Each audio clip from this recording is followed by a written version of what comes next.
Hello, welcome to our course on Introduction to Dynamical Models in Biology. This is week 1 and this is module 1.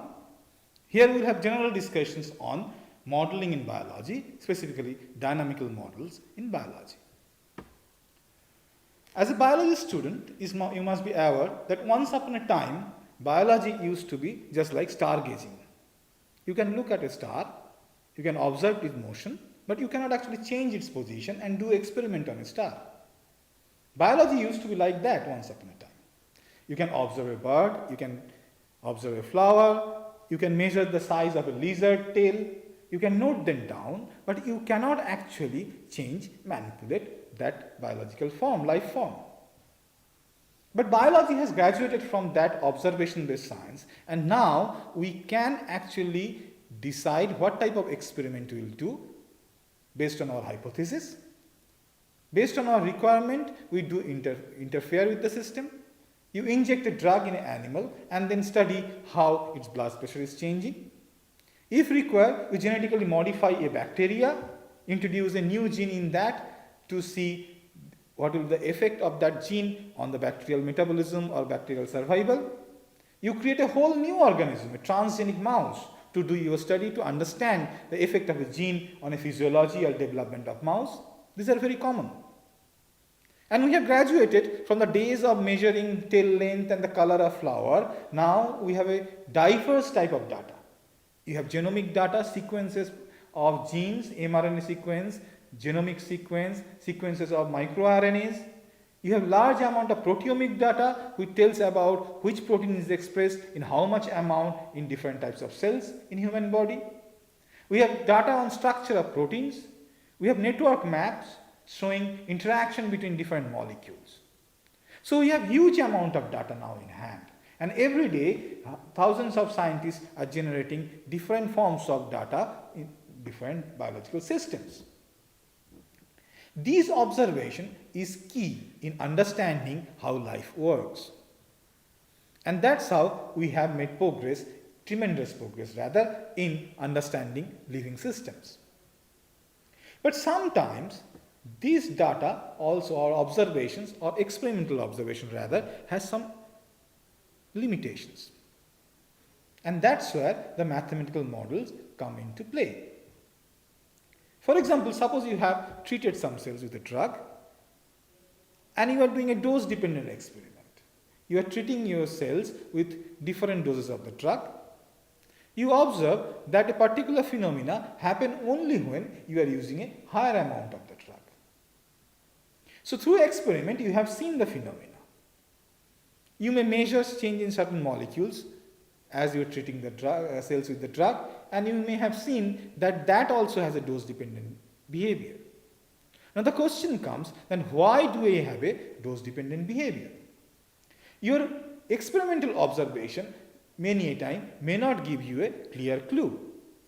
Rather, you can make multiple hypotheses, create mathematical models for them, and then test those models using models and identify which hypothesis is correct, and then go back and design an experiment to check whether what your mathematical model is telling is correct or not. So in essence, I can have limitations of my experiment where my experiments cannot give a clear physical explanation of a phenomena. But take another case. In that case, you actually cannot design an experiment. For example, I am studying, suppose, the evolution of a gene P53, which is present in human. So I want to know the step by step how P53 gene has evolved. I can know the sequence of P53 right now in different organisms. But the sequence of P53 in those organisms which were our ancestors and already disappeared from Earth, I have no option to know those sequences. So I cannot design an experiment to know what was the sequence of P53 in those organisms. We all know that we draw a phylogenetic tree to understand the evolution of sequences, nucleotides and amino acid sequences. In those cases, to understand the ancestor and the evolutionary process of that gene, you cannot actually do an experiment. In some cases, you can do experiment, and actually you are doing experiments, but the amount of data generated is huge. For example, you are doing genome scale study, you are doing proteome scale study, you are screening drugs using proteomics and genomics tools. You are generating a huge amount of data, and to distill out of that data and understand that data intuitively is very difficult for a human being. In this case also, building a mathematical model may help you to distill out the observation and to create new hypotheses or make new predictions. So in essence, as I have said here, written down here, is that mathematical models are nothing but complementation to your experimental observation. They may help you to give physical explanation to phenomena. A mathematical model may help you to make predictions. And most of the time, a mathematical model helps you to create a new hypothesis that you can go back in your bench and test by experiments. Now, let us look into how mathematical model fits into, as a whole, the scientific endeavor that we are in. So, in general, the science has a cycle. It starts with the experiment. You design a particular experiment in an ideal condition. For example, you grow cells in a plate and then treat them with a particular drug. That's your experiment. From this experiment, you measure some observable, and then using that observed behavior, you create a hypothesis. Now, once you have created the hypothesis, you go back again to the experiment, design a new experiment to test this hypothesis. This cycle from experiment to hypothesis keep on happening. And eventually, what we get, we get knowledge about the system. So this is a cyclic process of scientific endeavor. Mathematical model fits just there. As I said, in some cases, experimental observation may not be good enough to understand the phenomena, or they may be so huge that you cannot actually intuitively understand the implication of that and make a meaning out of it or distill out the essence of that observation. So what you have done an experiment.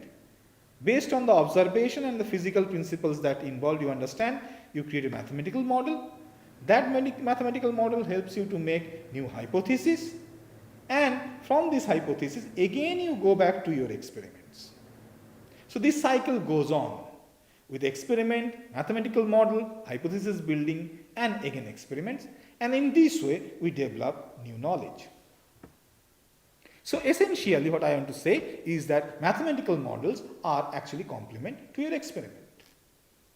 And honestly speaking, mathematical models are not new to you. Very frequently, structures of proteins are predicted by mathematical modeling, what you call usually homology modeling per se. You have a sequence of amino acid sequence of a gene.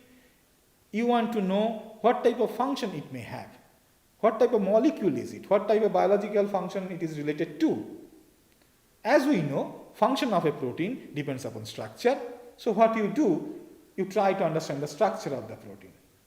But if you do not know the real structure of the protein, you create a model of that using some mathematical construct, and you get a 3D model of the protein. From that, you try to understand what may be the function of the protein. Or you may have done experiment to understand the function, you know what is the function of it, you go back to this 3D model and try to explain that function using the 3D structure. And this is very common in biology. Another type of model is very common in biology that I mentioned a few slides back is phylogenetic tree. You know the sequence of certain genes right now. You want to know how they have evolved, how they are connected to each other. So you build a mathematical model which you call phylogenetic tree to understand the evolution of this gene. These type of models are very common in biology. There is another type of model that is focus of our course, that is dynamical model. No living system is static. Anything living has processes which are changing with time, which are dynamic. Take the example, growth of a human being, growth of a bacteria in a fermenter, or growth of a solid tumor in a patient, or maybe the dynamics between predator and prey in a jungle. All these are dynamical systems. Things are changing with time. Take the issue of pattern formation on zebra, or the pattern formation during evolution, the development of an embryo, that is changing with time. You can have oscillation in your sleep cycle. You can have oscillation in secretion of insulin in your body. That's also a dynamic process. If you disturb that oscillatory process, your metabolism will get disturbed. If you look into the cellular level, protein production, transcription, gene regulation, gene expression and its regulation are all dynamic processes. They are changing with time. Talk about signal transduction, calcium signaling, signaling by the phosphorylase system. These are all dynamic processes. So most of the biological processes from cellular molecular level to population level are actually dynamical processes. And the focus of our course is how to model these dynamical processes. So we will focus on building model for dynamical processes or systems in biology. And the most interesting thing is that the mathematical formulation, the mathematical techniques that we will use will be same whether you are using it for a molecular level problem or you are dealing with a population level problem. For example, the dynamics in predator and prey in a forest. The techniques and the methods that we will use will be same. Before we go further and discuss about it, let us understand one key issue, key concept here. In this course, we will build mathematical model for dynamical processes or dynamical models for different biological systems. So we will build models, and we have to keep in mind that models are not reality. Let me give you an example. I want to understand the flight of a plane. I am designing a new plane, or suppose we do not know how planes fly, we want to understand that. I can create a paper plane. That paper plane is a model for a real plane. Obviously, you understand this paper plane is not a real plane. But using this paper plane, if I fly it, I can understand certain behavior of flight. I can understand how the shape of the plane affects its flight. I can understand the basic phenomena of floating in air, basic phenomena of flying in air. But obviously, using this paper plane, you may not ask complicated question like what will happen if there is rain, how navigation system will be there. All these complicated questions you may not answer using this paper plane. So paper plane is a model of a real plane. So it is not exactly same of the real plane. It is just a model.